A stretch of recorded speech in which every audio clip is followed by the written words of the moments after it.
guys, just getting set up.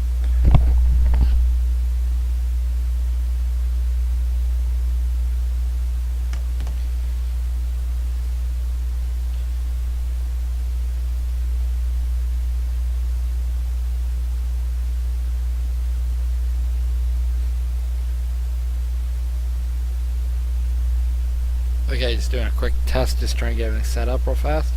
First time doing this, so let's see here.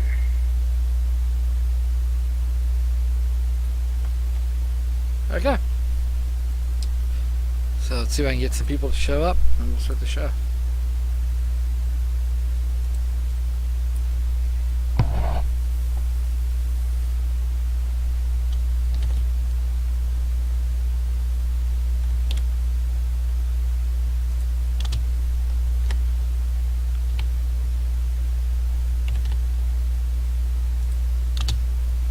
Okay, let's add.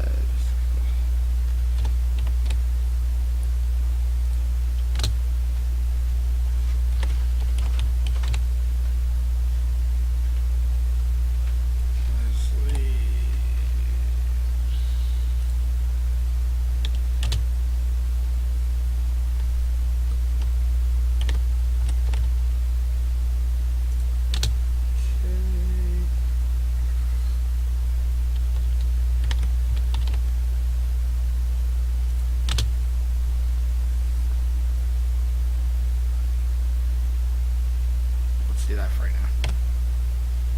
now. Okay, I'll start the show probably in like 10.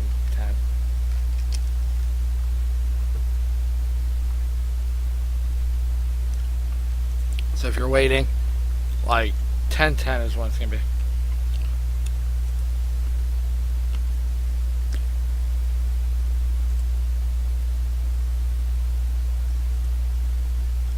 So.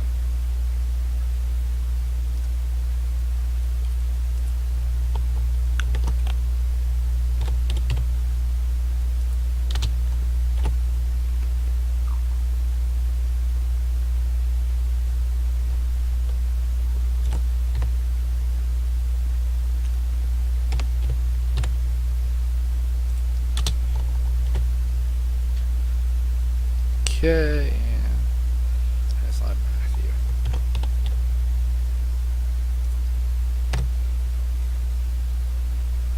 Okay, so we're just gonna wait for till 10:10, and then we'll do the show.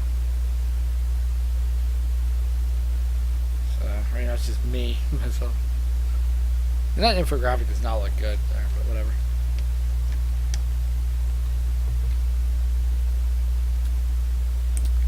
This might just be a test.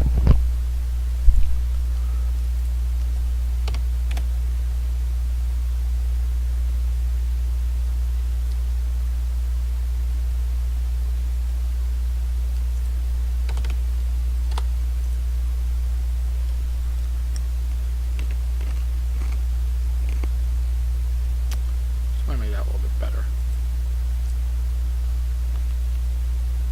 Yeah, whatever.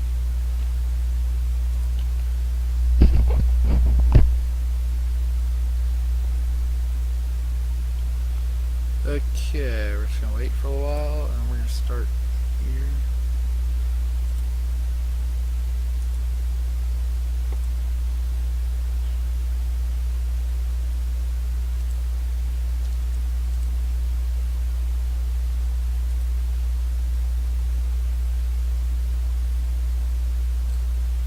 There we go. Let's see if that works better.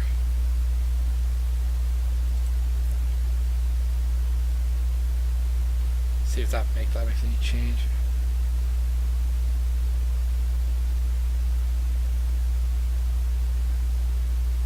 Huh?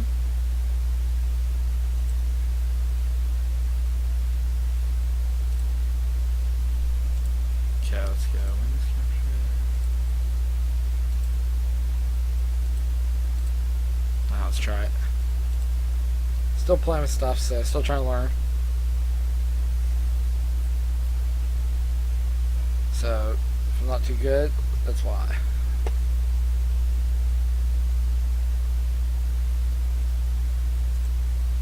See what happens when I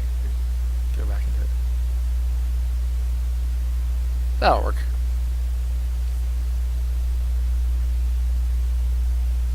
Okay.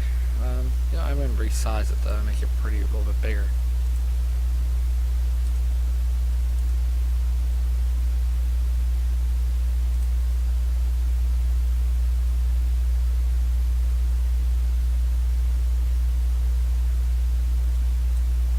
Yeah, that looks good enough.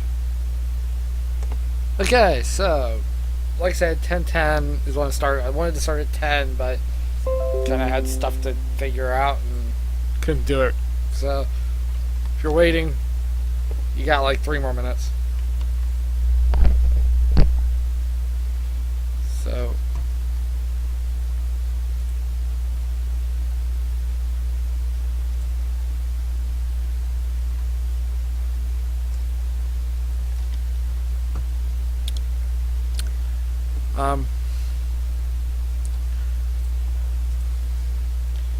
if you guys got an idea for a topic, that'd be great. Otherwise, I'm just going to be getting on Google News and kind of find something to talk about.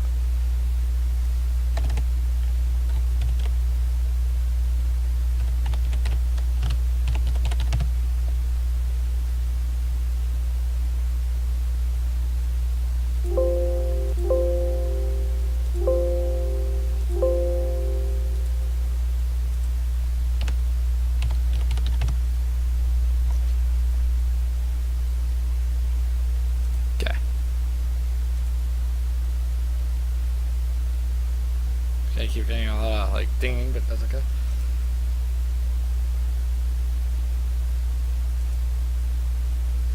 Okay, so we're pretty much set up.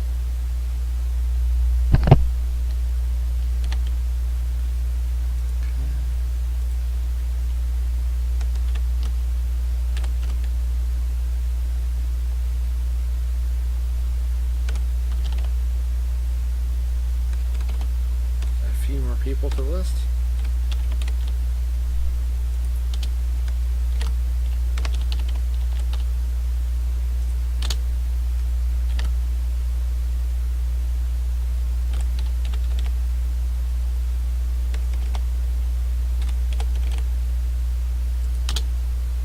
And who else? Oh.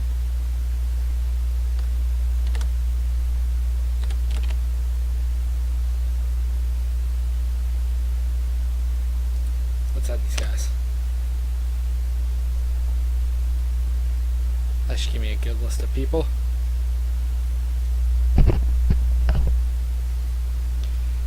So again, if you haven't, click the link and paste this real fast.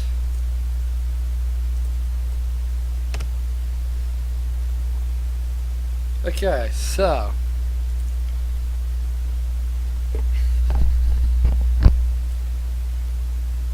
still got 1 minute before.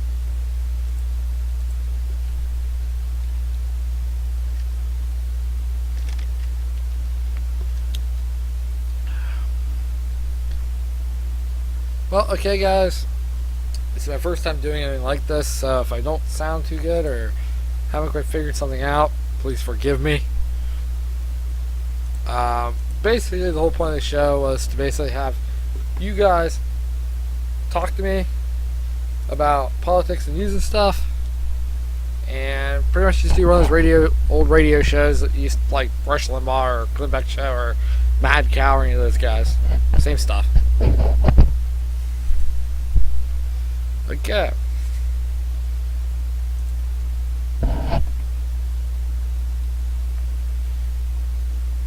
And I know my voice is not the best for radio, so sorry. I'm trying. Let's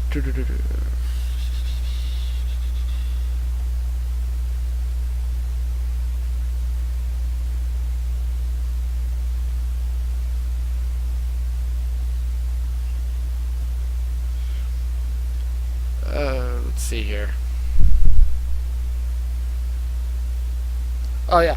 So basically, I heard that Obama was going to commute 214 federal prisoner sentences down,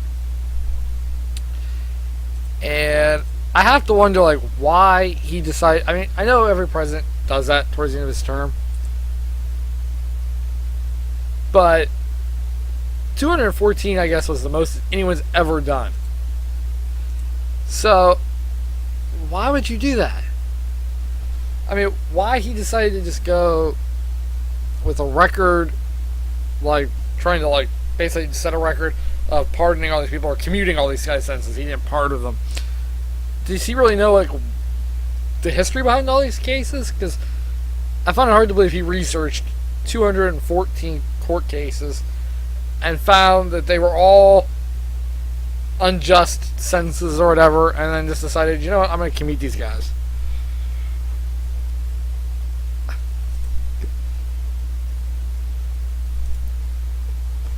And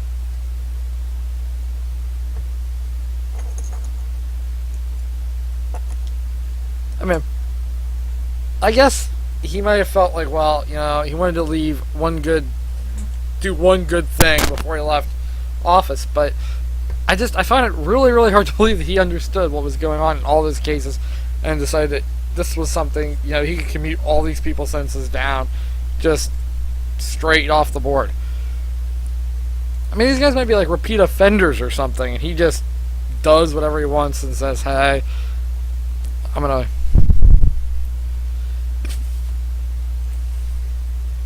So, it just seemed reckless to me, and I'm not sure why you'd want to do that.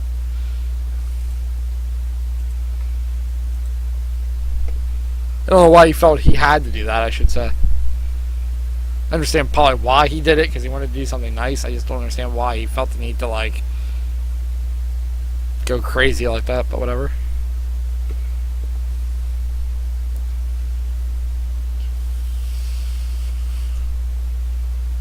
Let's see what else we got here.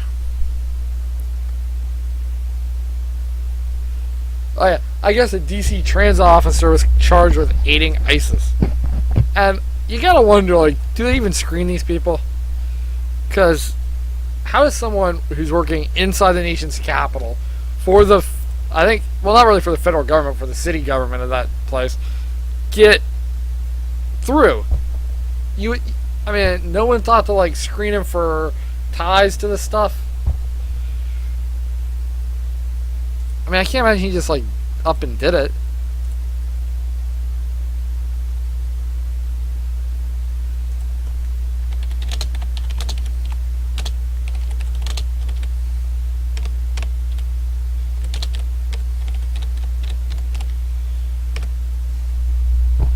So, yeah, he just, like, I guess just went crazy and decided to just...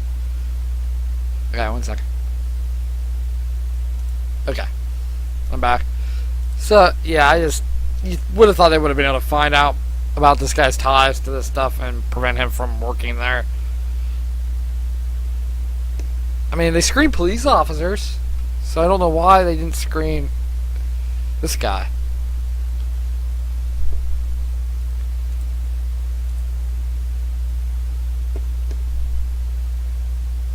So, I don't know. And, I guess...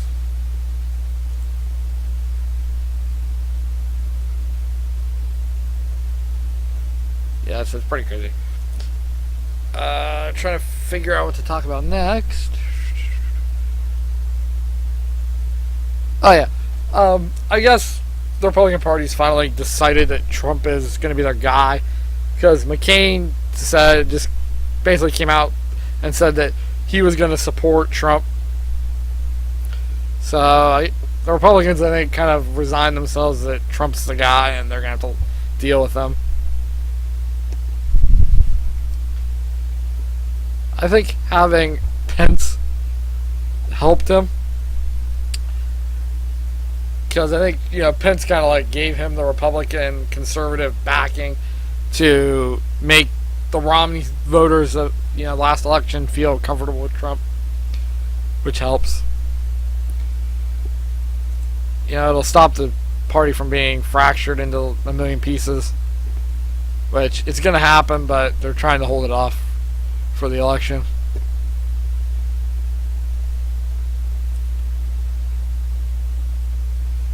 What else?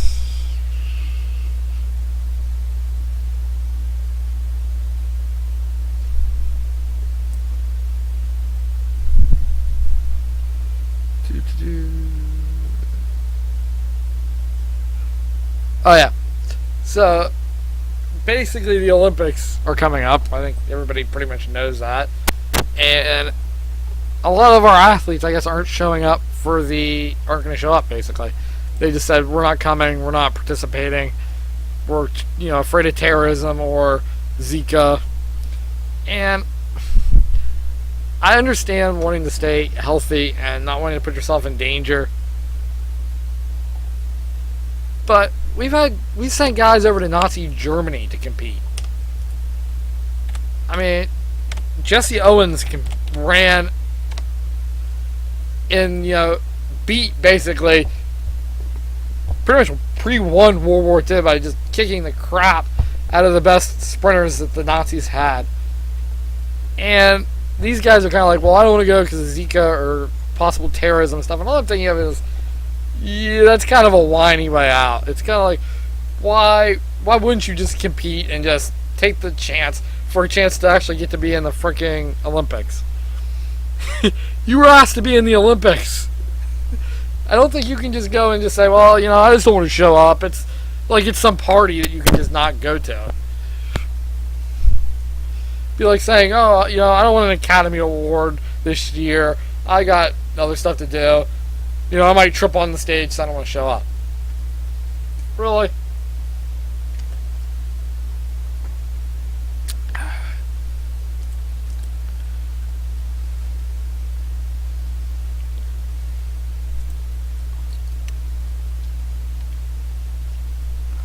So, it just seems like a cop-out.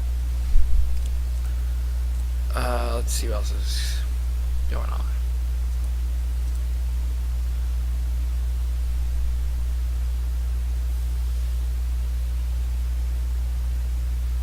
Oh yeah, this is kind of scary. A U.S. envoy hits back at suggesting U.S. provoke North Korea. I guess North Korea's complaining, basically saying we're provoking them. I don't know how we're provoking North Korea when they're developing nuclear weapons to shoot at South Korea, but they decided that we're provoking them. And I'll real quick read what Rutgers posted. It says, U.S. Ambassador to the United Nations Samantha Power hit back on Wednesday at the suggestions that the United States' decision to deploy an advanced anti-missile defense system in South Korea had provoked recent ballistic missile tests by North Korea. So, basically North Korea is saying that because they're developing a missile and we're going to protect South Korea from getting hit by that missile, we're provoking them. Hey buddy, you gotta go. So, just weird. 1 second, guys. I'm gonna go mute myself real fast.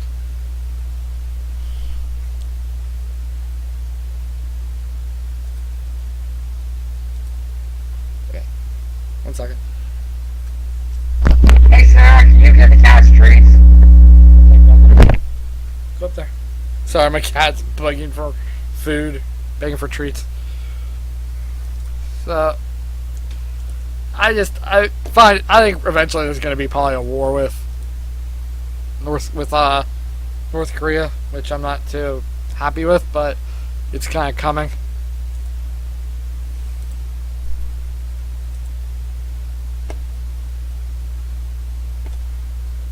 Oh wow, that was actually not a good idea.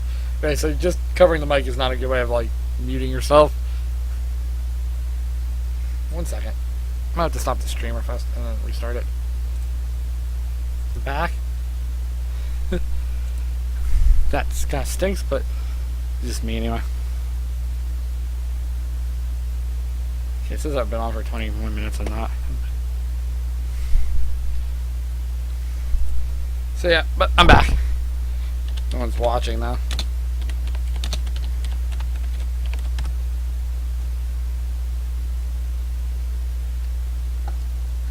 Okay. So, anyway, the whole point of the show is basically going to be you guys, more than anything, and me reading news stories. So,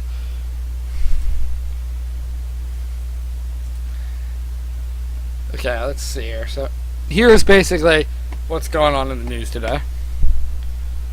1 dead in London knife attack. I guess some lunatic went on a knifing spree and killed someone with a knife in London. Supreme Court temporarily blocks order on transgender bathrooms. Judge was going to require that the federal government make a ruling that says that regardless of what gender you are, you could use whatever bathroom you wanted, and that's been currently suspended. The $400 million in cash paid after Iran prisoner deal really ransom. Basically, we gave Iran $400 million in order to get some prisoners back in a swap, and I don't know whether that was a good deal or not. Emirates plane catches fire in Dubai. Hundreds escaped. One firefighter killed. Emirates had a problem, and one of their planes caught fire and ended up killing one firefighter. And Obama commutes sentences for 214 federal prisoners. So that setting a world record, basically.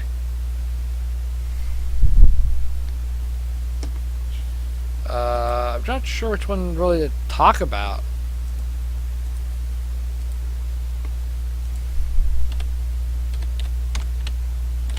So if you guys have any suggestions, that'd be good.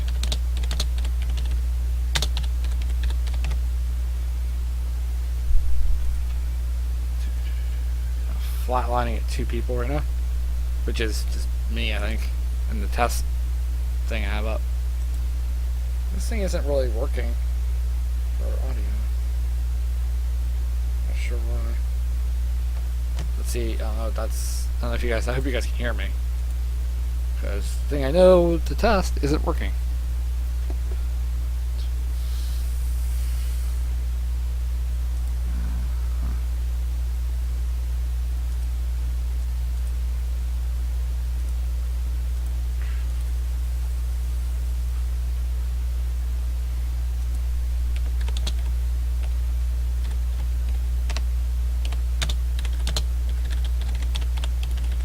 If you want to call in, my Skype is JustinCook311.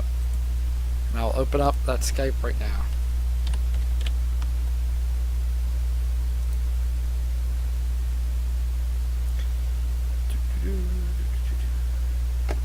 Waiting for Skype to load up.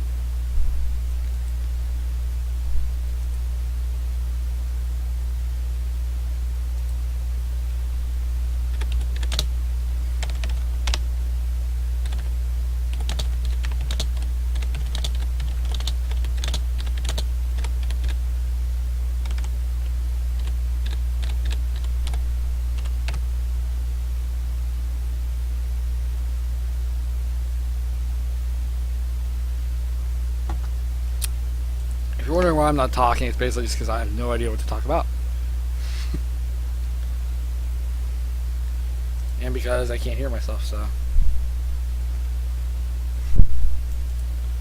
Yeah, I don't think so, Ben. But, I mean, I'm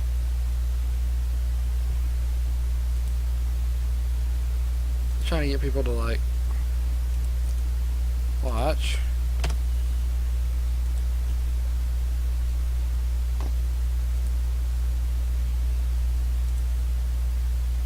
Okay, Skype's up. Oh, was up. Where'd it go?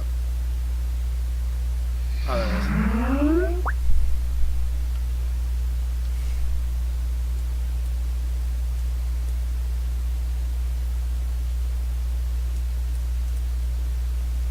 So, we're just gonna kind of hang out and wait for this to go on.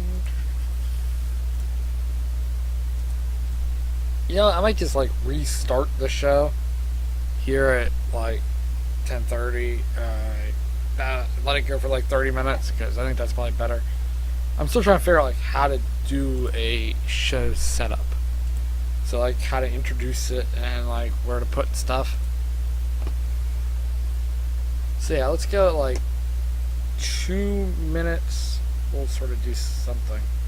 I don't have a jingle yet, so. Unless I can't hear myself, which is not good and very annoying. Nothing quite so annoying when you can't like know what you're doing. working or not.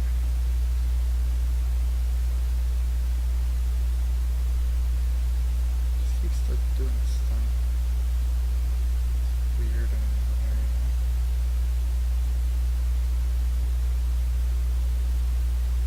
One second, let me figure this out real quick.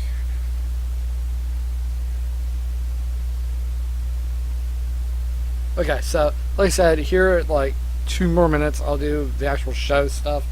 I'm just trying to figure getting stuff set up right now. If you're wondering why it's been a few minutes, I tried it didn't work. Stuff wasn't working, so I'm gonna come back and get it working now. So don't leave me. Just wait like 2 more minutes. And then I'll like start talking about stuff. If you're hearing me talk, that's like stuff of me just dorking around. So don't worry about that.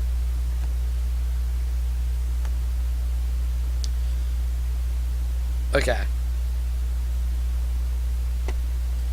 So, thanks for showing up.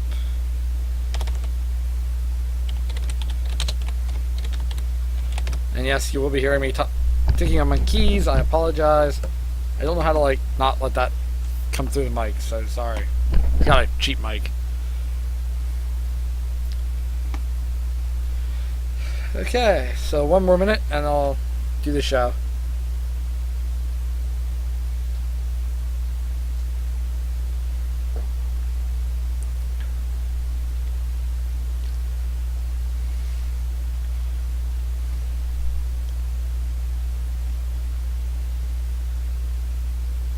And ready to go.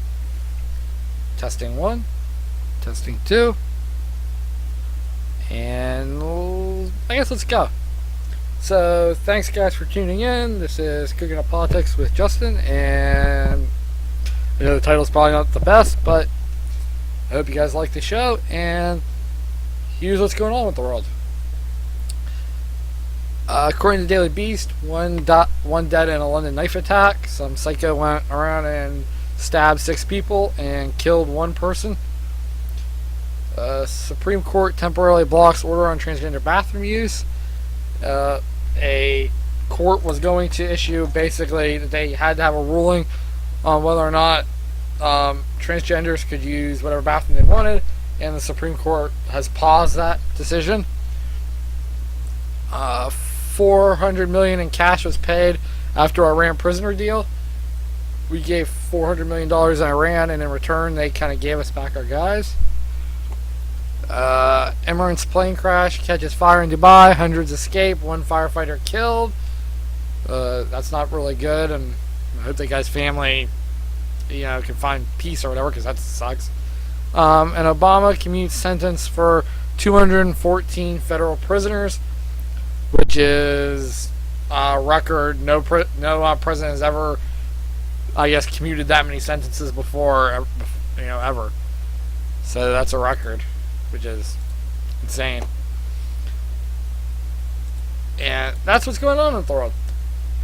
So I'm not sure which of these I should talk about first, but let's do the prisoner swap. Let's do the prisoner swap. So basically, when we had the whole Iran nuclear deal where we decided we would give them so much money and we wanted to make a little bit of uranium if they gave us our prisoners back and basically stop making ridiculous amounts of uranium. Which, it was an okay deal.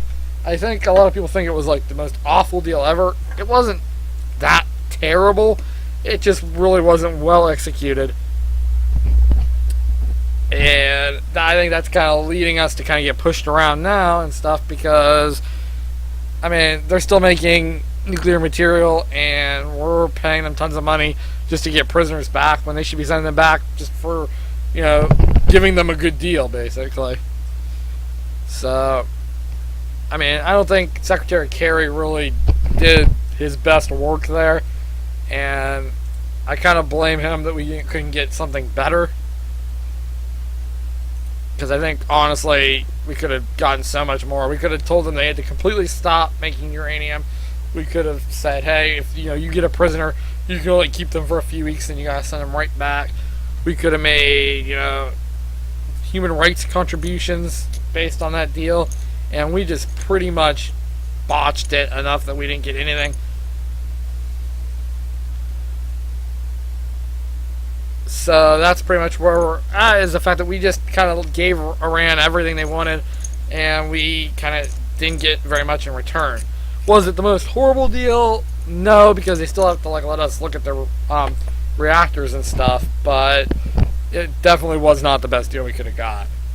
And I think we've just been, the fact that we've been giving so much now after the deal happened kind of clearly shows that we really need some better ambassadors and maybe even a better Secretary of State to make stuff happen.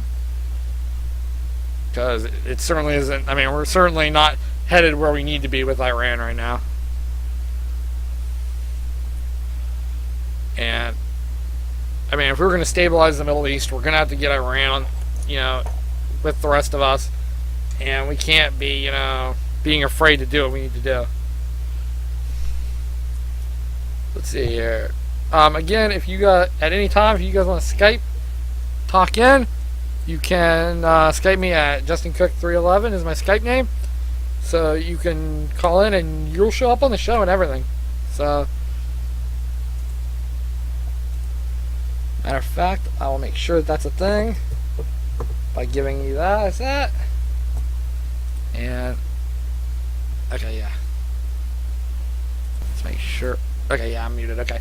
So I just want to make sure that was good. But yeah, you guys can just Skype in, and I will be able to hear you as long as you speak up, I guess. So, another thing I guess we can talk about is the commuting with the federal prisoners. So I guess Obama decided to set a world record today by commuting 214 federal prisoners' sentences down, including 67 life sentences. So 67 people that committed a sentence that the juries decided was worth life, and he has commuted them down. And I'm going to read more about this because I didn't get terrible much information when I first read it. So let's see what's going on. So again, 67 of those 214 were life sentences, and almost all the prisoners were serving time for nonviolent crimes related to cocaine, methamphetamine, and other drugs.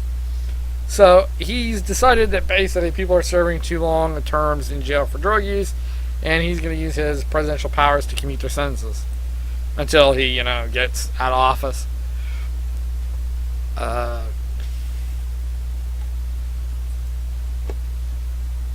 trying to see what he said. Quote on here.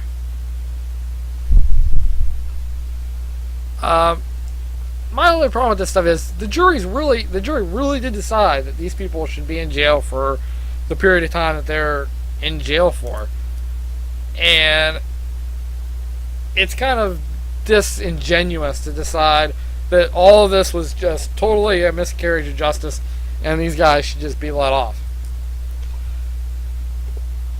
So it seems like he's stepping on the court a little bit for that. I understand that the president has the ability to commute sentences, but it's really only for when you see justice being just totally miscarried out, totally messed up, and you feel like the person really needs a break because no one else is going to give them it.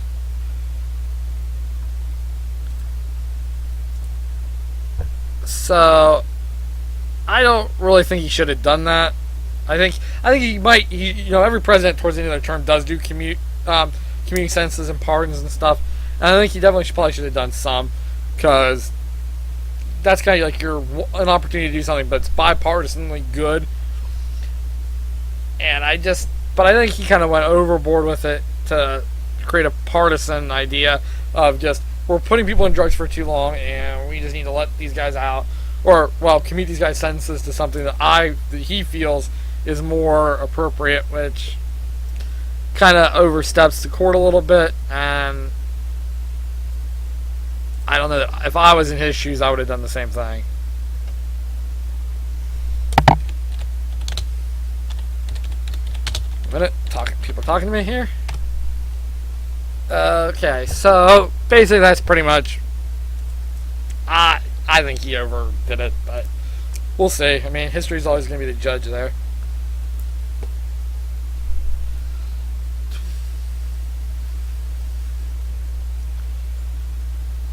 Oh, yeah. Uh, Kind of carrying on with the reason that we need to do a little bit better with our foreign policy. Basically, North Korea is claiming we are provoking them by putting missile defense in South Korea. Never mind the fact that they're building a rocket to hit Seoul. They're just decided to, oh yeah, you helping them defend themselves is provoking. Even though we're building a rocket to take them out.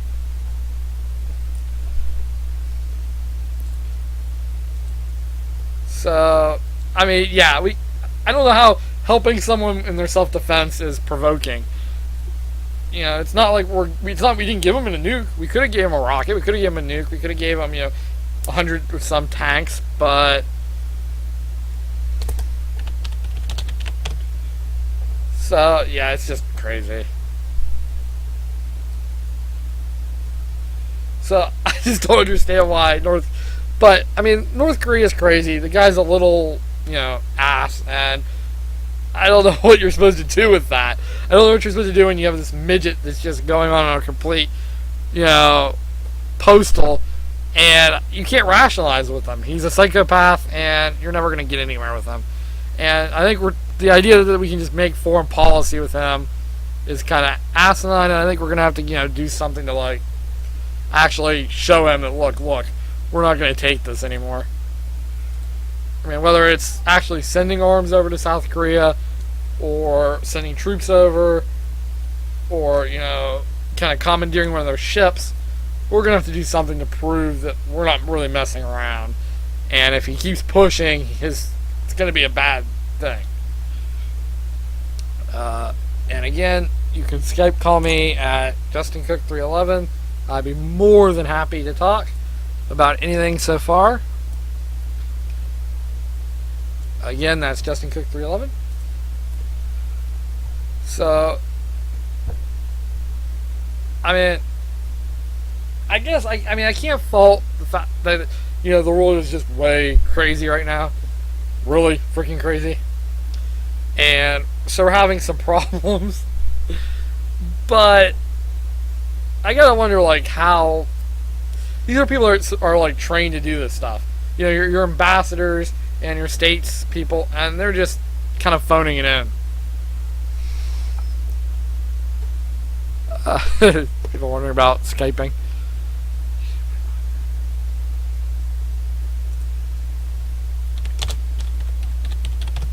So, but I don't understand why we're having such of these problems with dictators.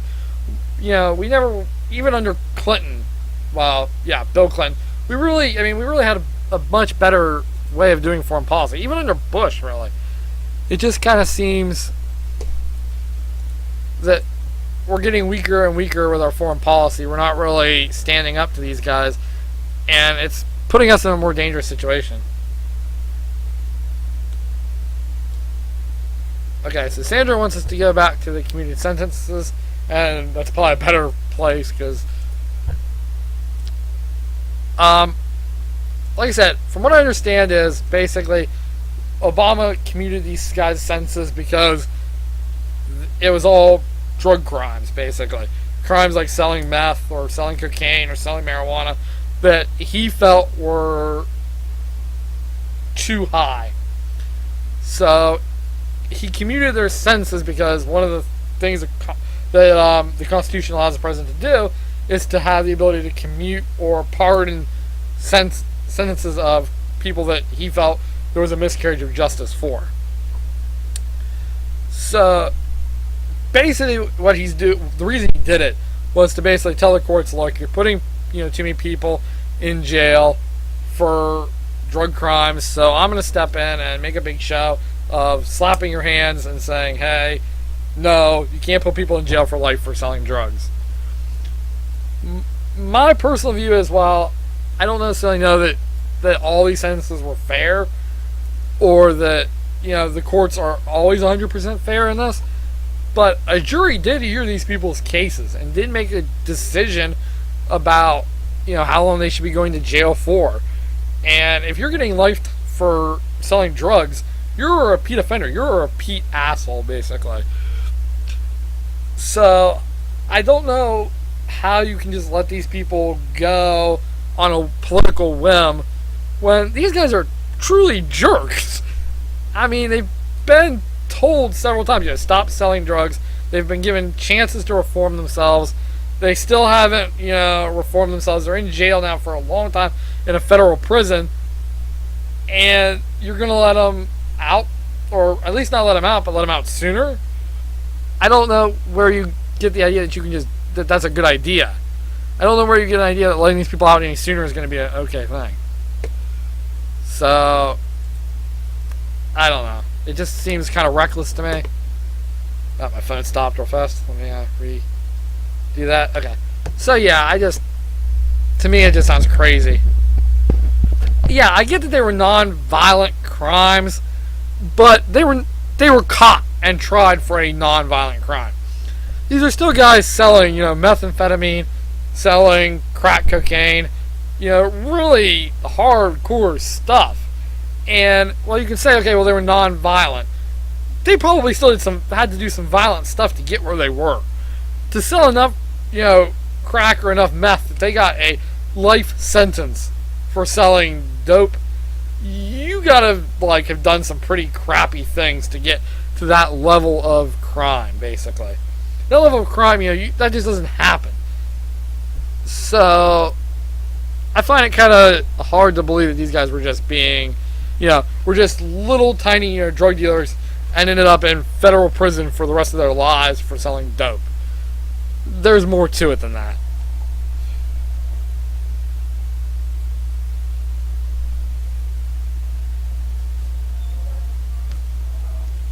So, yeah, it just seems ridiculous. And, I mean, maybe it was a case of these guys were just getting, misjudged or whatever, and Obama really did look into it, or someone working for Obama really did look into it, and decided that wasn't a good idea, and it wasn't really fair, but I don't know. I just find it hard to believe, I guess. Maybe I'm a little jaded when it comes to that, but it just seems weird to me. So again, like I said, if you want to Skype me, it's JustinCook311, and we can talk about this. Just doing something on the computer. Yeah. Sorry, guys. So yeah, I don't know. It doesn't seem to make the most good idea. I mean, I wouldn't mind hearing, what your views are on this thing, but it just seems reckless to me.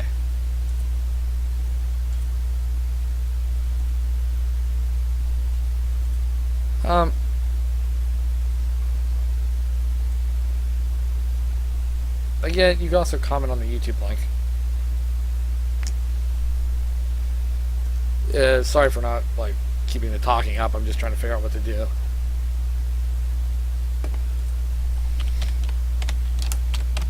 So yeah, I noticed only 3 other people are here. So if we can get more people up here, more people helps, because I can talk, to more people and stuff. If you want to, you can talk to me through the Facebook thing, and I mean, we can talk back and forth. I can talk, you can type. That works. So the more people viewing the stream, the better that works.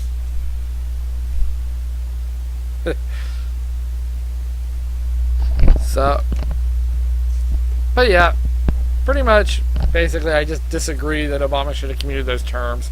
Wasn't the most intelligent. I don't know if that was the most brightest decision he's ever had. But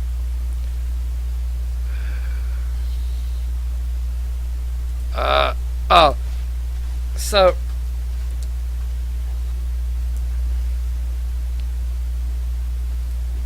and if I don't know who you guys are supporting this election year, but I'd like to know. So if you want to tell me, you can tell me right in the chat, and we can talk about that.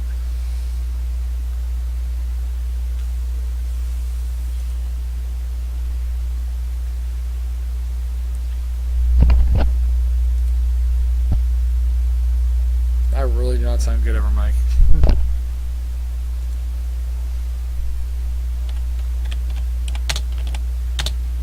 uh,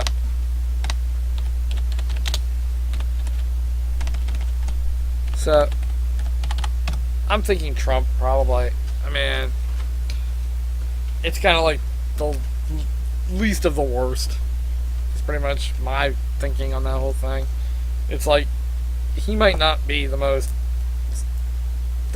best possible candidate by far, but he's kind of the best we've got now, because I don't think too many people took the election really seriously this year, and we're pretty much stuck between him and Hillary Clinton, and you kind of got to choose which of those two you think is the least likely to have a problem, and I think he's probably the least likely to become a problem. I don't trust Hillary, and you can say what you want about Trump, but at least you know what he's pretty much going to do. He's the most likely to be the most predictable, and the one that's least likely to kind of sell you out. So that's why I'm pretty much going with him right now. Unless, who knows what happens. Yeah.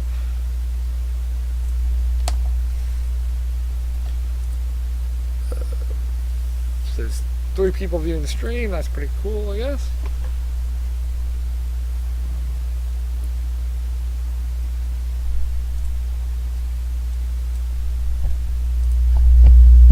I'm trying to figure out what's going on here.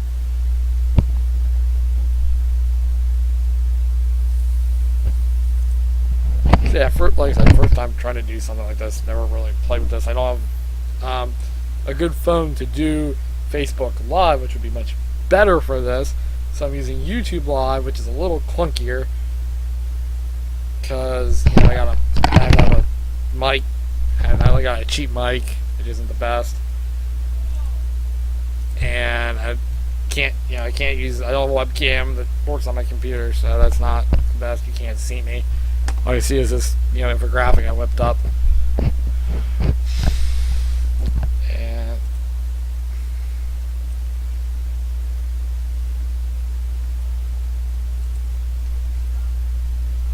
so I'm just trying to work on this. It's gonna get better, I promise. I'm just practicing, basically. So that's my problem. So anything you guys want to talk about?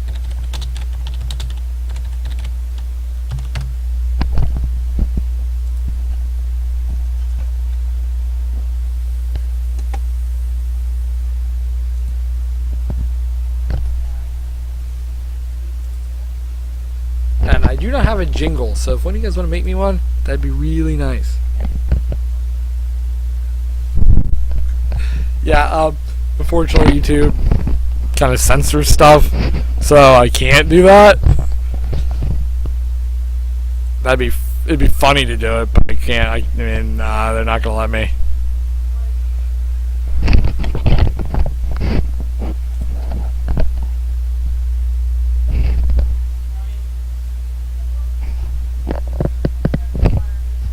So I see that I keep going 3 and 4, so I don't know what's up with that. That might be my phone that's up with that. So, like I said, I mean, if you guys have a topic, that'd be good. Who else is listening? Because it kind of helps me to know.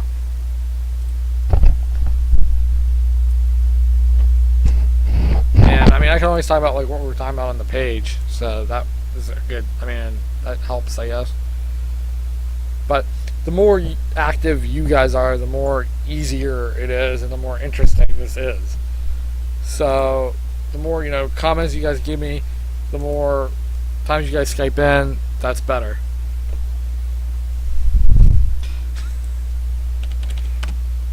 Okay, and so yeah, I mean, and really I can really talk about whatever you guys want.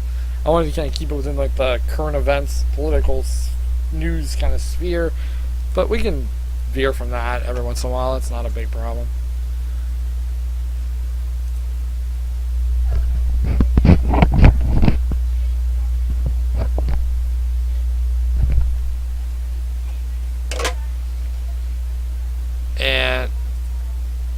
don't know if you guys have ever like been a part of the stream thing, but basically how it works is I talk to you guys, and that's pretty much how it works. So, like I said, the more back and forth, the better. It makes it so much more interesting than just me, ranting at a screen, which is what I'm doing right now. So, yeah, just, don't feel ashamed. I mean, I'll even read your stuff back to me if you want, because that's much better than just me talking like a crazy person.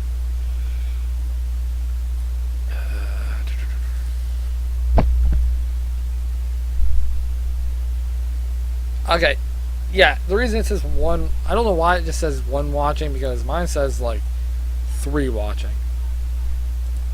So I don't know why it's only saying you're the only one watching right now. And I don't know why some people aren't here, so 1 minute, I'll add some people.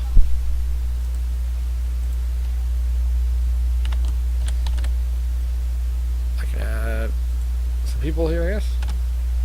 And I mean, the faster I build up a group of people, the easier it is, the nicer it is. It's just a matter of the first couple ones aren't that great because you don't have enough people watching to really make it interesting.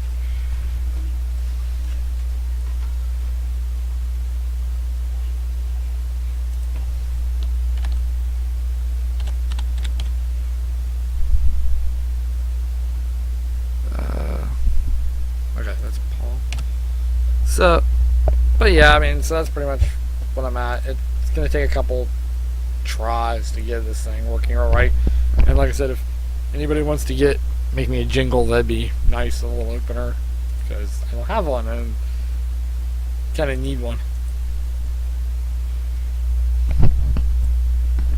And I don't know why Chris isn't here, because he was on and he isn't anymore. And if one of you guys want to help co-host, you can do that too. Because I know how to do that. And we just make one big Skype call and do that. So if anyone wants to help me with this, you're more than willing to let you help with that.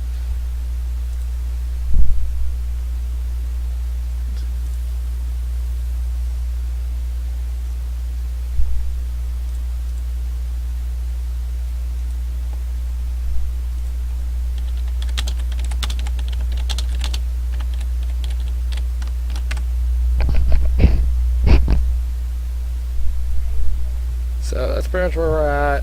I'm not sure the best time to do these, or what, kind of how to do it. So I'm just learning. It's not the best. Oh, yeah. Basically, some psychopath went on a freaking knife stabbing spree, over in England and over near London.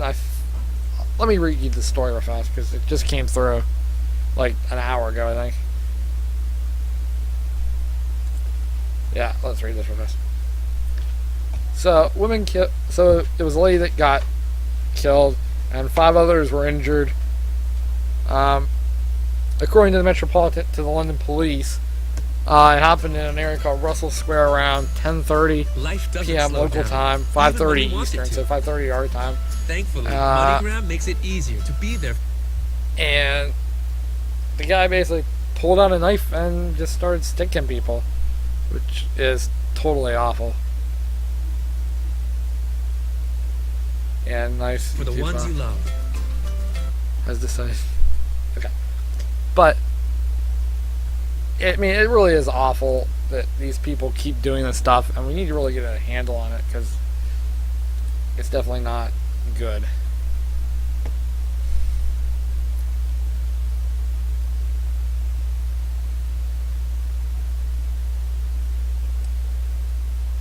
I mean, I don't understand how these psychos, keep freaking doing what they're doing.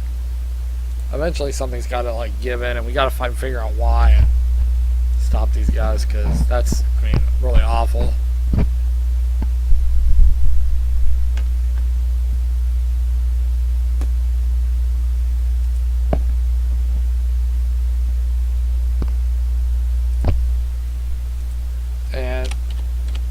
I don't. They didn't say who the other victims were. They just said that the one woman that died, well, the one person that died was a woman, and they haven't said who the injured are yet.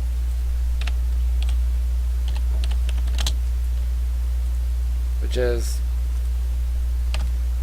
I guess, out of respect for them, which I understand.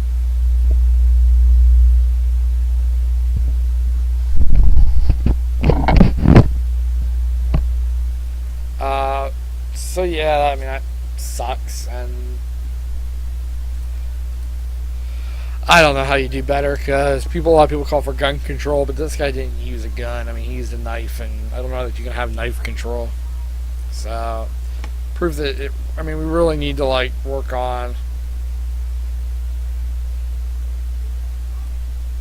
So, eventually, I mean, we're gonna, it's gotta be a psychological thing. It's just, we're gonna have to figure out how to get better mental health and help these people out.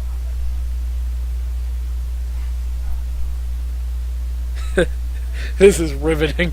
Yeah, it's not the best, because one person talking really isn't good. Two people is much better.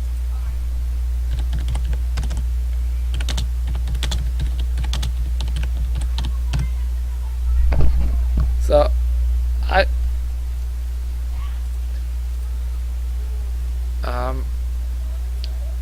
but I hope they can figure out, you know, they can learn more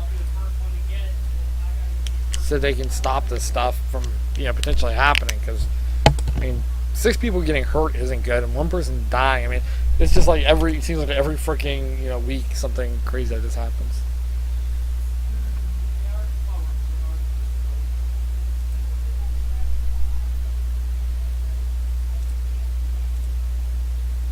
So, and yeah, I realize I'm taking pauses. It's just trying to figure out what to do next.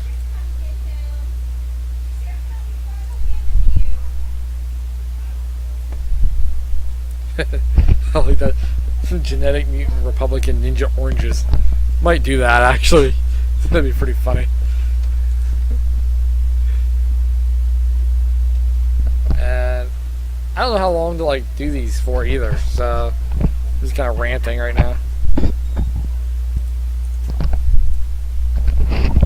If one of you guys will save me the trouble, you guys can, like, kind of save me from drowning here by Skyping me at Justin Cook 311. So call in. I mean,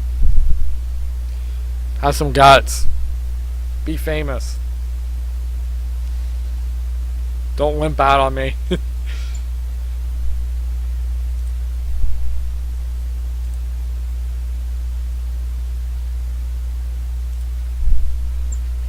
Okay,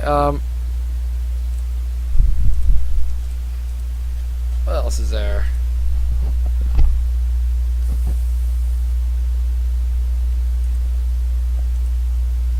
Oh yeah, Suicide Squad came out, so really happy about that. That should be a good movie, I hope. And I mean, from what I've seen, it looks good. It looks like it's gonna be awesome. I like how the Joker looks. I like how all the, you know, different characters look. I haven't really seen what other villains are going to be on it, though, other than just, you know, the Joker and then the Harley Quinn commercials and stuff. And I don't remember, I should say, is better about who's going to be part of, like, the team. Let's see.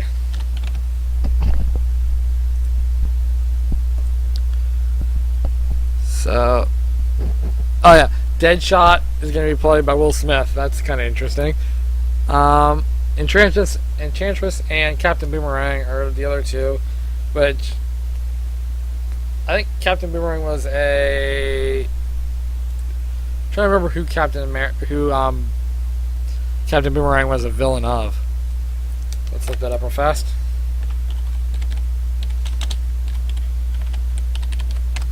He was just looking real fast to see who he was the villain for.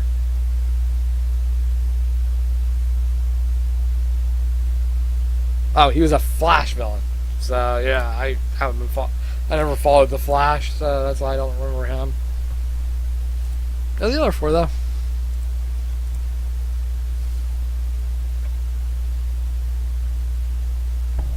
Um,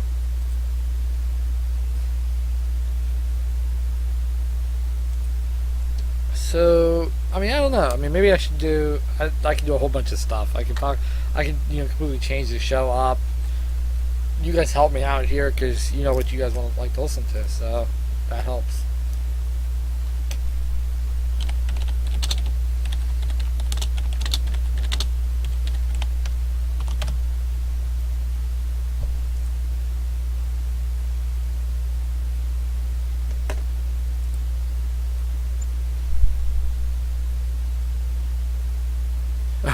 The story of two poor Republicans trapped in the red state of New Mexico, trying to make money after being screwed over by the U.S. healthcare. I like that. That's pretty funny. Okay.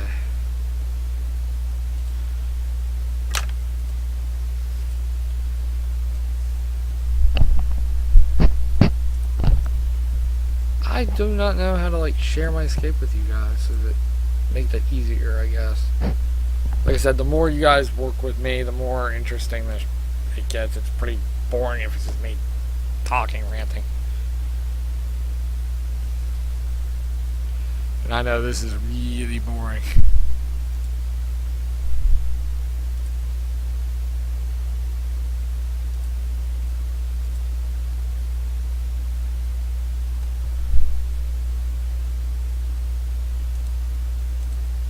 Okay. So, I know a lot of people are like, let's just legalize drugs and stuff because it'll, then you're not filling up prisons. And these people won't, be going to street dealers. And maybe they'll commit less crime. But I don't think people understand how drugs work. Basically what happens is the first couple times you do cocaine or you do heroin or you do meth, you're making that total choice to just do that. It's you're under your own power and you're deciding to do the drug. But each time it works on you. So the next time there's a little voice in your head saying, hey, do this. Then the next time the voice gets a little louder, then a little louder, and it just keeps and until eventually you're not really making that choice anymore. And you need more and more and more. And they're not going to let you just do enough drugs to kill yourself or to potentially kill yourself. And that's how much these people want to do. So you're not going to get rid of the street dealer just by legalizing it because people are going to need to get more than what they are going to allow you to give, basically. So people are going to say, well, I want more. And they're going to say, we can't give you more. And when they can't give you any more, then you're going to go looking for more from a street dealer. So there's still going to be street dealers, maybe less, but you're still going to have them. And it's not going to stop the fact that these people need money to pay for it. So there's still going to be, trafficking and robberies and home invasions to facilitate their drug habit because they still need the money to pay for the drugs. Unless you're saying that the taxpayers should pay for it, but then you're basically saying that it's up to the taxpayers to fuel someone's addiction. I don't know. That's a pretty hard sell. So I don't think we can just legalize all drugs as much as I think people kind of have that libertarian fantasy of doing it. It's not gonna work because these people still have to commit crimes because they can't work. I mean, there's just no way these people can work when they get as bad as they do get. And so they're going to be, still committing crimes. They're still getting street dealers when the legal dispensaries stop giving them what they need. It also kind of legitimizes it, so I think they'll be a lot less likely to get help because they'll say, well, it's a disease, my genetics got me addicted and stuff. Why couldn't they make their own drugs? It's hard to make drugs, actually. A lot of people say, well, a lot of people make meth in cook houses. It's actually not, it's not super hard, but it definitely is hard enough that your average person just can't do that. Hence why you have dealers in the first place. So, yeah, basically the problem is the fact is that you're not going to be able to legalize unless you just say give them enough drugs and let them kill themselves if they want to, and it's not our job to police any of that stuff, so just give them what they want, and you let the taxpayers do that, so you let the taxpayers foot the bill. I don't think legalizing drugs is going to get you what you want. And it's a really hard sell to say, we're going to let these people kill themselves on drugs and we want you to pay for it. It's not going to be a problem. And I mean, well, I don't think, it's going to just encourage more people to do drugs. I think the people that do drugs do them already. I think it's going to make for a mess. Okay, so Sanders says you realize most drugs are just processed, and tightening all the chemicals that are used to make crank has led to meth becoming terrible and rotting people from the inside out. Yeah, if you legalized it, you can make it cleaner. The problem is you're never going to be able to make these things safe. They're inherently unsafe, and that's why people like to do them. So, well, you could say, okay, you can make these way safer than they are now. The problem is the fact that how they work and how they, make you high hurts the brain. It turns you into something you don't want to be, basically. It's part of the drug itself. So I don't think you're going to get I don't think you can ever make a meth that totally doesn't hurt the person and still does what meth does. You're not going to be able to make something like that. And so I don't think you can make a drug that the taxpayers would feel is safe enough that they can just let people do, and even maybe necessarily pay for people to do it. You're not going to be able to do that. That's the problem. I mean, I think if people honestly thought that just legalizing it was the answer, we would have done it by now. Alright, so does alcohol. Yeah, alcohol does cause people to do some stupid stuff, and people do get addicted to alcohol. Alcoholics are a thing. But the problem with alcohol is a lot of people do alcohol. Unless you're like a religious minority or someone with health reasons, everybody pretty much has had an experience with alcohol. And very few people are alcoholics. So the amount of people who go from using alcohol to becoming addicted to alcohol is much lower than the people who try cocaine and then get addicted to cocaine. So you're much less likely to get basically made into an addict by that, and it's low enough that people feel comfortable having people do it, and it's okay.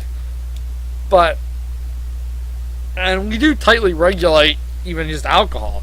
So if you think about how tightly we regulate alcohol, that you have to have, tons of money for court issues in case, someone sues you in order to just produce it.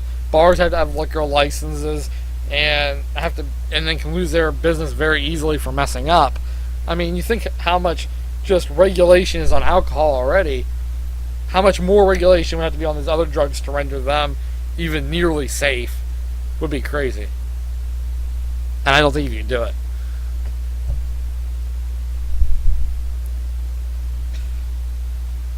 A lot of people go, okay, well, but people make money off of drugs, off the drug war. There's this tons of money being made, but where is the money being made? I mean, yeah, the U.S. taxpayers are paying for this stuff, but not more than they're paying for a lot of other stuff. Not more than education. Not more than, the EPA. So, and that money's going mostly to police forces and stuff. And yeah, it's going to jails for these people to be in and stuff, but I'm not sure why it's tagged, but most things seems interesting. Hello. Hello, Paul. So, yeah, I guess you could say that for-profit prisons are profiteering off of the drug war. But I don't know if they're profiteering enough that they're profiteering enough that it's fueling this. I think the reason there's a drug war is because people do know that there's a problem, and they're trying to stop it. I don't think it's being done because of some shady shadow stuff. I think it's literally being done to try to help people. And I think people have this, kind of hear that, oh, these for-profit prisons are making tons of money off of this, and that's what's going on. But I don't see the conspiracy. I don't see, these jails just making ridiculous sums of money. Oh yeah, you don't understand how big of an industry it is. Yeah, prisons are a big industry, but they're big in terms of they're not. I'm trying to think how to explain it. Yeah, they do make a lot of money, but they don't make a lot of money by industry standard, by the standards of what a normal company makes. And 1 minute, let me see if this is. I'm gonna look at how much for-profit prisons make. How much do for-profit prisons make? So let's see here. So I'm trying to see what last year how much they made. Okay, trying to look up here. I don't see it. Oh, okay. Basically, in Colorado, they made $2 million. So if you figure that every place is just making around $2 million, that's $100 million for profit that for-profit prisons are making. And if you want a good example of what else something is making,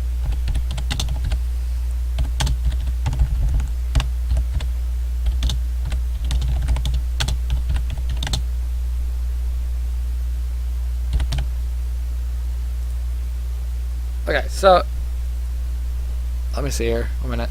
I'm trying to find something fast. Something to compare it to. Okay, here I got one here. So if you look at if you look at just soda pop, just total beverage sales is $994 billion. So soda pop is a $994 billion industry in America, and the for-profit prisons are making $100 million. So it's not. I mean, yeah, it's a big industry, but not retardedly big.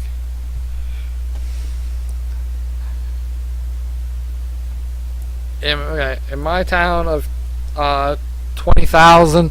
We don't have for-profit prisons. We have 3 drug testing facilities, 4 inpatient treatment centers, 2 adolescent treatment facilities, and 2 outpatient facilities. The jail work crew has all the maintenance contracts at all of our parks and boat landings. Think of what that's generating alone. I like the idea of putting these people in rehab instead of jail. So as far as that goes, yeah, I totally 100% agree that sticking these people in jail at the very first time isn't helping them. It's only going to make them worse because it's making them criminals. They're learning how to do stuff, and they're learning how to steal to fuel their addiction. So they're just going to get out and get hooked on drugs. Only now they know how to commit crimes. So yeah, I don't think putting these people in jail the first time is a good idea. I do like rehab for first-time offenders and stuff, and basically getting these people clean the first time, doing it the right way before you do it, the hard way, basically. I think I do agree with that.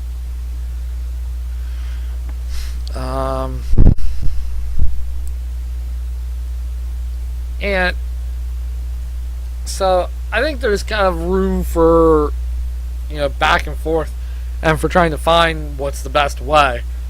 But I don't think creating drug clinics and just letting the people, do whatever they want is going to be an answer. I think people are like, well, it's a victimless crime. It's really not. I mean, the people buying the drugs become victims. The people's families become victims. The people they steal and rob from are victims of the drug trade. And it's not a victimless crime. I mean, the kids that lose their parents because their parents OD on drugs are victims of the person selling their parents drugs. I mean, a lot of people would be around now if these drugs weren't out on the market. And so they are victims of it. It's not a victimless crime.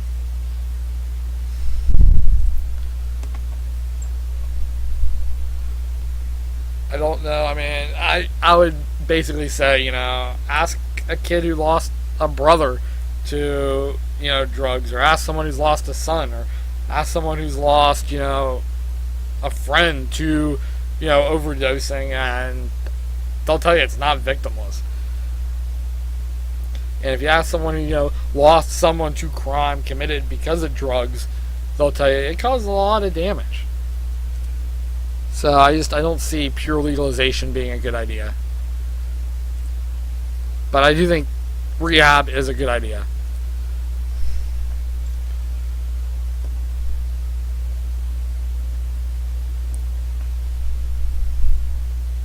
Yeah, I see they're still going to learn that stuff in rehab, but it's going to be a lot better. You're not in there with hardened criminals. You're in there with other people that are trying to get clean. So, yeah, so that's a problem. But,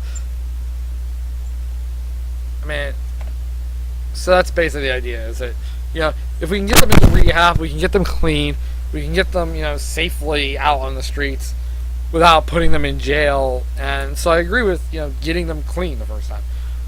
I mean, should be our first point, is helping these people get better.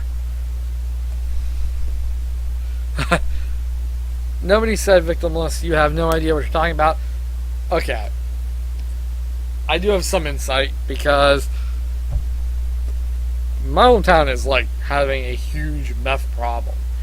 And every day you hear, about people ODing, or drug busts going on, or crime that's happening. I mean, I think before the meth problem broke out, you might have had like a robbery or a break-in once a year, and now it's literally once or twice a week. So you're going from like small town Mayberry style amounts of crime to serious crime that, I mean, our police force isn't even like able to like deal with it, because it's so much so quick, just because meth came to town and heroin came to town, and now we have problems. I mean, it's really that bad.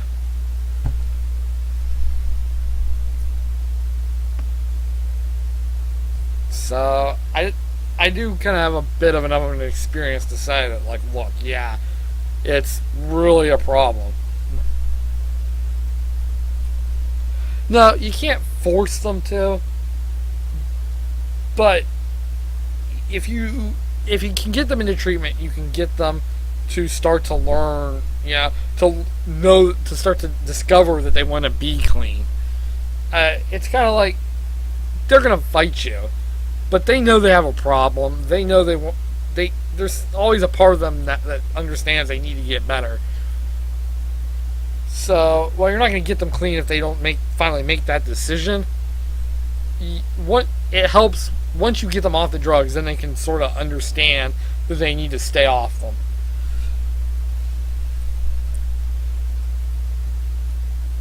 So that's pretty, I mean,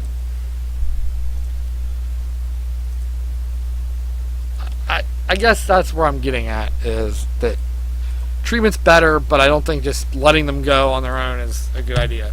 Just letting them do whatever they want to do is going to be the answer. I think that's going to only lead to more overdosing, more people that end up getting hurt, more crime, and it's not going to really fix anything.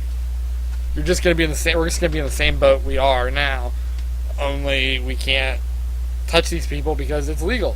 and or the sentences we have to give the street dealers is less because they're only breaking a regulation, they're not breaking a total prohibitory law. It's kind of like, it's hard to put someone in jail for 10 years for selling meth if there's a dispensary legally selling meth. So that's the problem. I mean, so legalizing it is going to lower the sentences for the people who are selling it totally, and it's just going to cause a lot of problems. You can get them into treatment and they can learn to get around the drug testing. It takes 7 times for the average addict to kick.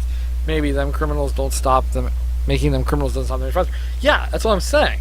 If we put them into treatment and just say, no, you're going to treatment for the first time, you're not going to be going to jail, we're not going to even put it on your criminal record, this is just, you messed up, we're going to fix you, kind of thing. Yeah, that's what I'm saying. I mean, we need to do that. It's much better than just sending them off to jail the first time, because then where they can, where they become criminals. I get that. What I'm saying though is that we just can't let them run the streets. We can't just leave them to to their own devices, because they're not going to get clean on their own devices. If they were, they wouldn't be on it now.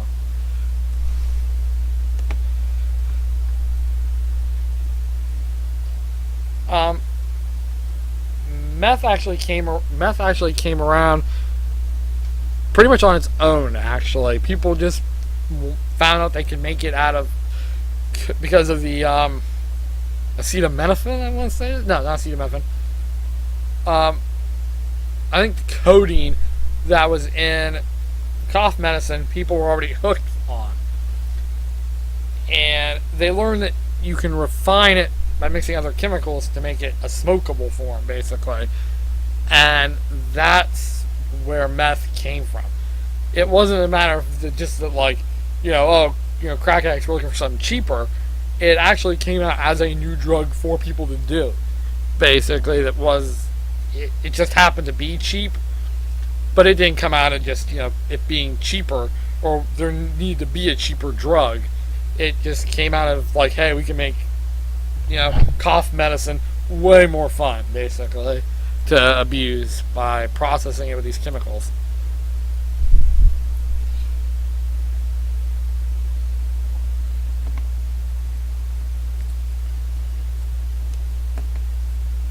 So that's pretty much the problem.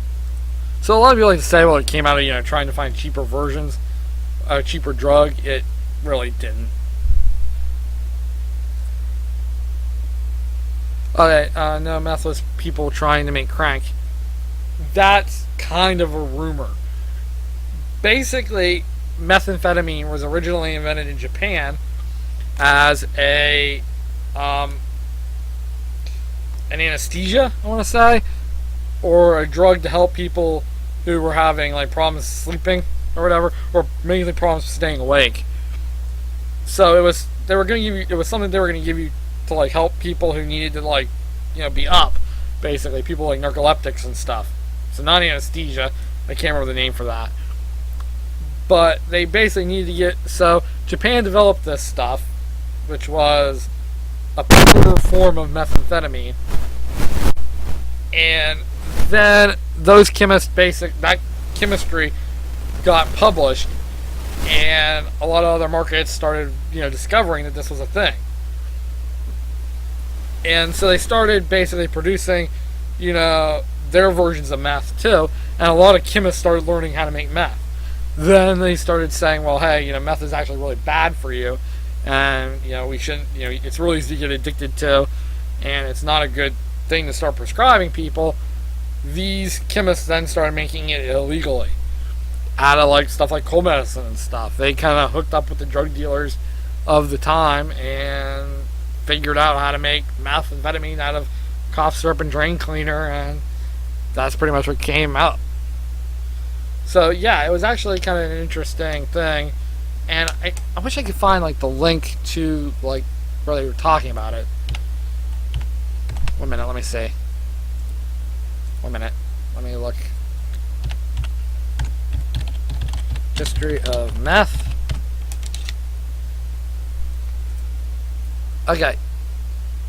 Drug Free World has an article on it, but Yeah. Okay, yeah. So if you look at Drug Free World, I know it's not the most biased site, but Drug Free World has a link talking about the history of methamphetamine, and it's kind of interesting.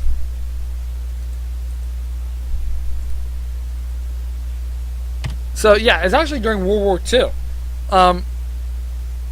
Weirdly enough, there were reports of Nazis basically being crazy. That, like, you know, they never seemed to sleep.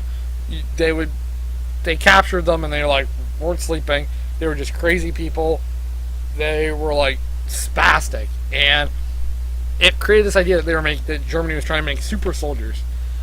But it really wasn't that Germany was making super soldiers. It was the fact that these guys were methed out of their minds and were sent to the front lines all hooked on meth to fight, because it made you stay up all night. It made you hyper aggressive. It made you what they wanted in a soldier, and that was kind of crazy. And like I said, I mean, meth spread all over the place. It was a drug that you could get. You know, they could prescribe it to you, but in the end, it kind of got discovered that it was hyper addictive and really bad for you, and so we banned it. And these chemists who were making meth started to make it, you know, on their own. There's something to Walter White, basically. You know, being a chemist and learning how to make meth and doing it. That's pretty much how it started. Was people who read, you know, how to make meth and said, hey, I can make money off of it, and hey, I can get these chemicals from drain cleaner and batteries and, you know, cough medicine, and that was the thing.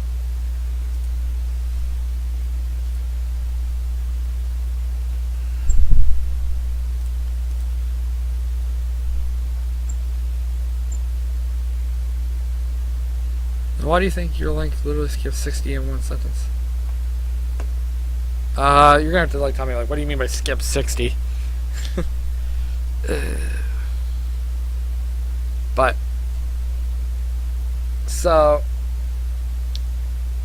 yeah, it's basically how meth became a thing. Was, you know, chemists from the World War II era, you know, in the 50s and 60s and stuff, learning how to make this stuff and mixing with these guys and mixing with the drug dealers of the time, the crack dealers and pot dealers and all these, you know, the drug scene to make money.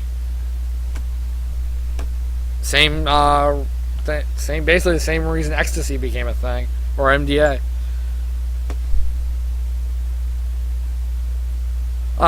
It wasn't made from it wasn't made from drain cleaner and battery acid back then. Yeah, it was better when it first was being made, and even then it was still really, really bad. But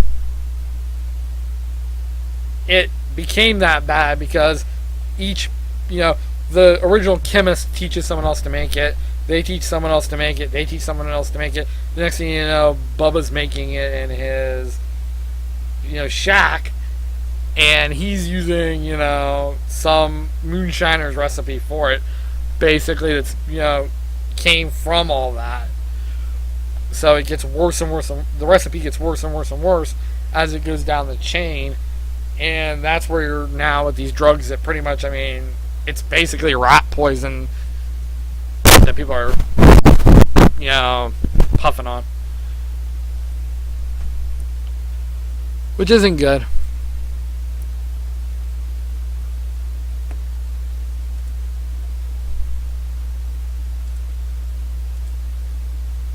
Definitely not, but it definitely is a problem, and it didn't rot people's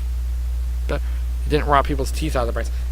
Yeah, it was better, but it was still hyper addictive, made these people hyper, you know, violent. I mean, if people who do meth are very, very violent. They're not just, you know, when they're high, they're not a nice, you know, floaty high. These people are doing stuff to, you know, it makes you do stuff, and some of that stuff is dangerous stuff. It's definitely not a good drug, and they pretty much learned that it wasn't a good drug. And that's why they banned it in the first place. I mean, if it was useful, they wouldn't have banned it.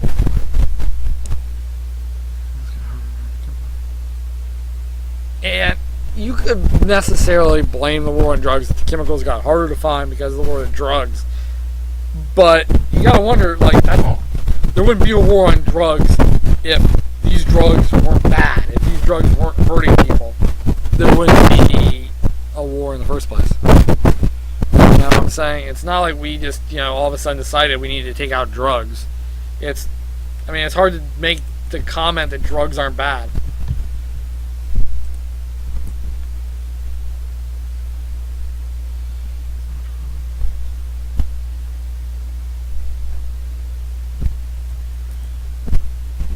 Yeah, it's a problem that's here to stay. You can't outlaw it. You can only support a black market. That's kind of a pessimistic view. If we got these people clean, if we really put real sentences on drug dealers, like really put them in jail, and if we try to get doctors to say, hey, we need to be careful with these drugs, and we need to make sure that the people using them are informed, that would be help. If we educated kids and educated the public about what addiction really looks like, because you have these DARE programs, but they don't really tell these kids the truth about drugs, and once the kids find out they're being misinformed, then they pretty much just do the drugs anyway. So they need real drug education. They really need to get these people clean. Real tough sentences for drug dealers, all that stuff. I think we can kind of at least make it a much less of a problem by taking a hard approach to this stuff and taking a real educated approach to it. And we don't know how many lives wouldn't have been saved if it didn't happen. I mean, hindsight is 50-50. We can always go, or 20/20. We can always go and say, well, the drug wars cost this much money and this much lives and stuff. But how many people didn't OD because, a kilo of cocaine didn't get where it was going? Or, how many kids didn't get, how many parents didn't get hooked on drugs and abuse their kids because a dose of, methamphetamine never got to the market? So it's easy to say that, this isn't saving lives because we never see it. It doesn't, there's no data to show what's going on. The only we can say is we only see, the negative effects, because the positive effects are things staying the same, things not getting worse. So that's kind of the hard problem there. I mean, that's kind of, so it looks like it's not doing anything just because you're not, the fact that you don't notice that it's working kind of in a way says it's working, if that makes sense. It's like the fact that the fact that more people aren't hooked is probably the effect of it.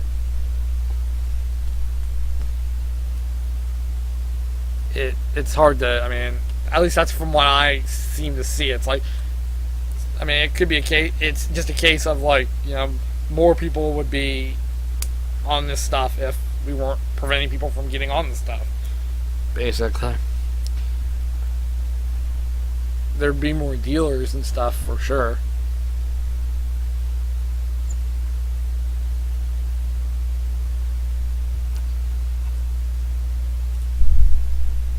For everything they find, there's 9 out there that didn't find. Promise you that. The war on drugs is a revenue for the state. It's not saving lives. Like I said, though, it's $100 million about, assuming that Colorado's average. And $100 million sounds like a lot. When it's spread out amongst the entire country, it's really not. And so, yeah, it's enough to make fuel these prisons and stuff. But and some people are getting rich. Yeah, I'll admit that some people are probably getting rich off of it. But it's not enough of an industry that I think people are rubbing their palms together, coming up with ways to, use this to make money. I think it really is being done, I think, to try to help people. I mean, if you ask, your local sheriff or your local police, they really do think they're trying to save lives by getting this stuff off the market. And they kind of are, because you're keeping the cost of drugs up, which is preventing more people from doing drugs or doing more drugs. And if it's keeping people from ODing, if it's keeping people from, doing bad things, they're dangerous things to keep themselves, on drugs, then that's helping people.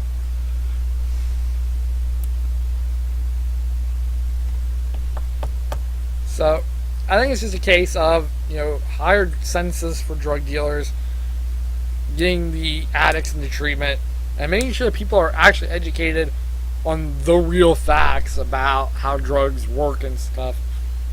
I think would help, prevent would at least help make it a lot less of a problem and help a lot more people.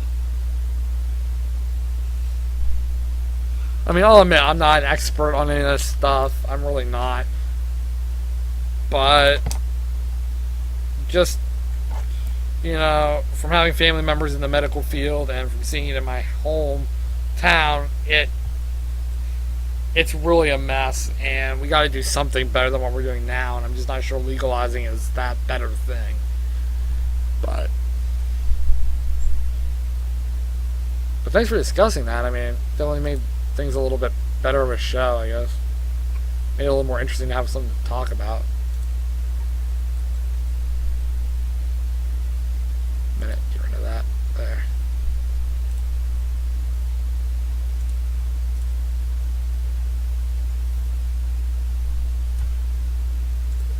Well, I'm thinking here in like 5 minutes I'm going to close up, and that's pretty much going to be it. So, I don't know, I hope it wasn't too boring. I know it was just me ranting at ranting at you guys. It really wasn't. I don't know, I'm not the most entertaining person to listen to, but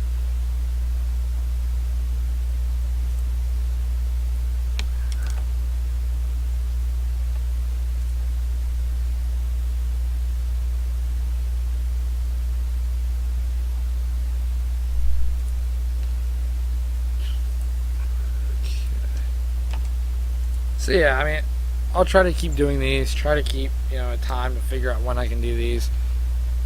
And maybe, like I said, if someone can get a hold of me and like figure out how to make a tune or some background music, that would be nice. I can't use music that already exists.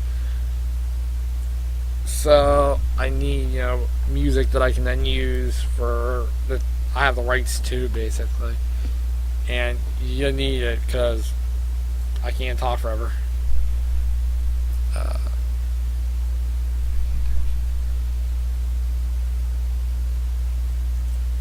And yeah, there's some social acceptability to alcohol.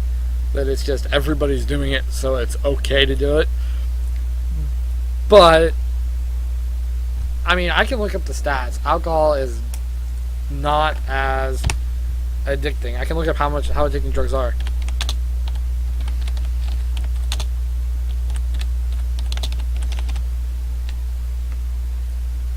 Okay, addictive properties of popular drugs.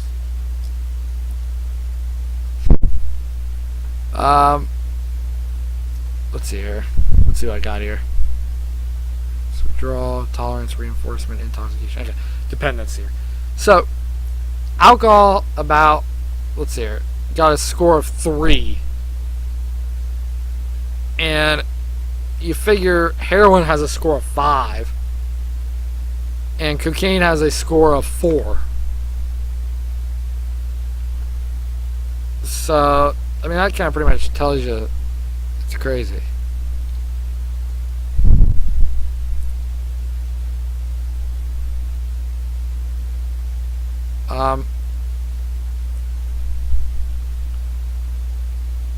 A measure of a substance's ability, reinforcement is a measure of a substance's ability in humans and animal tests to get users to take it again and again.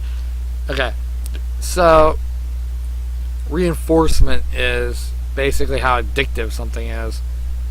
And in that case, cocaine is 6, heroin is 5, and alcohol is like 4, if that makes sense. Although they said marijuana is 2, and that, I don't know. I don't really necessarily like this way of doing stats, but let's see if we can go from the government and see what the government's saying. Well, they don't have any data.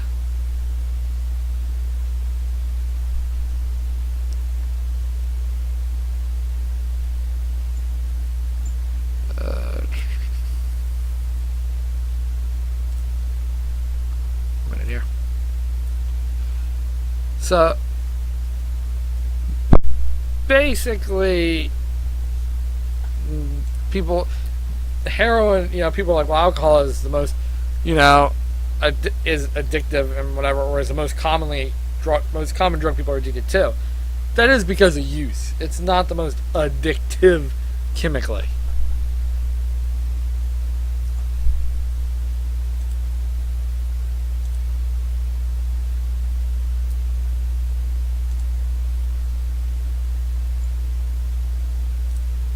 See if I can find how it works. Or let's see if I can find stats on chemical rates.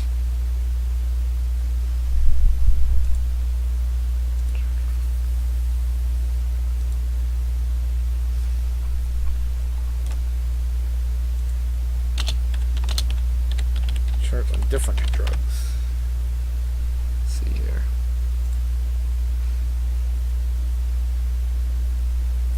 Okay, so pretty much the most addictive drug, the drug that is the most likely to cause you to use it once you use it, to keep using it, is heroin. And pretty much alcohol is half as likely. And cocaine is in there, and morphine's in there. So, well, basically your way of saying it is pot is your least likely drug you're going to get addicted to, then alcohol, then cocaine, then nicotine, then morphine, then heroin. So that's kind of the way of doing this. And then when you look at how the lethal dose, heroin has a pretty high lethal dose, is also one of the highest lethal doses. So if you really want to pick a drug to go after, heroin would be it, because it's very highly addictive and doesn't take a whole lot to kill you. So that's kind of a way of thinking it.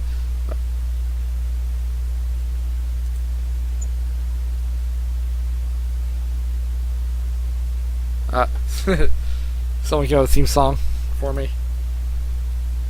I'm sure it's something funny.